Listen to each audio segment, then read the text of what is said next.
French President François Hollande says his country will provide the Iraqi government with artillery support to help Baghdad in its fight against terrorism. Dans le cadre de la coalition anti-Daesh, in the coalition against Daesh, we will put artillery weapons at the disposal of the Iraqi forces. These will be arriving on the ground next month. Likewise, the Charles de Gaulle aircraft carrier will be deployed, and this I had already announced on the 14th of July. It will be deployed in the region by the end of September. This will allow to intensify the strikes against terrorist groups in Syria and Iraq. Now, Hollande made the announcement after a security meeting in the French capital, Paris. He emphasized that no French troops will be deployed on the ground in Iraq and Syria, but Paris will offer military training and advice to forces in the two countries. The French government faces growing criticism over security measures after the recent terror attack in Nice. A man identified as Mohamed Lahouj Bahloul rammed a truck into a crowd in the city during the Nice Bastille Day celebrations, killing 84 people. Prosecutors say he had accomplices and may have plotted the attack for months.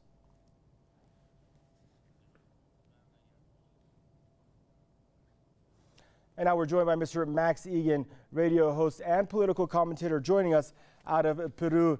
And now, Mr. Igan, it's a vicious cycle that Daesh may attack, European countries out of revenge and vice versa. When the irony here is that authorities have put more probability behind this killer's depleted mental state as contributing to his rampage, more so than any affiliation to a group or religious calling. Your thoughts?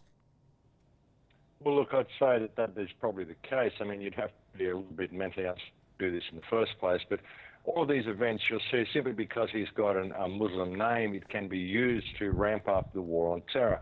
All of these terror attacks that we see, I mean, I wouldn't be surprised if the man had handlers and this thing was staged. Most of the terror attacks that we're seeing are in fact being staged by Western governments in order to increase the war on terror, because we see the same result every time there's an attack.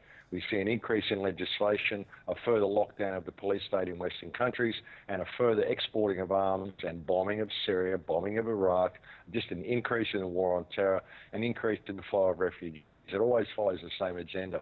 I don't trust any of the reports I hear about any of these attacks. I think they're all being staged to perform specific tasks that our government would like to carry out, that they need these terror attacks to happen in order to carry out these attacks and in order to increase weapon sales and do all the things they're doing.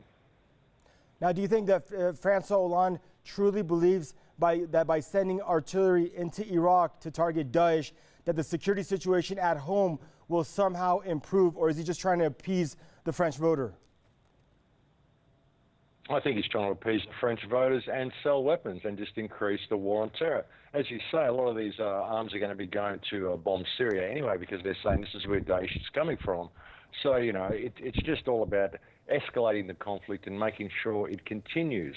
There seems to be no effort to stop the war on terror. It's all about escalating it, And when you look at the war on terror, I mean, where did all the arms in the Middle East come from to begin with? They all came from the West. They've all been pumped in there by countries such as France to begin with, and Canada and England and the United States and everybody else who's been sending weapons in there.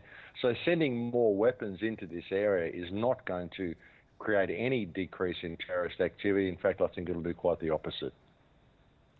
Well, they say if you keep doing what you're doing, you're going to keep getting the results that you've been getting. Thank you, Mr. Max Igan, radio host and political commentator, joining us out of Peru.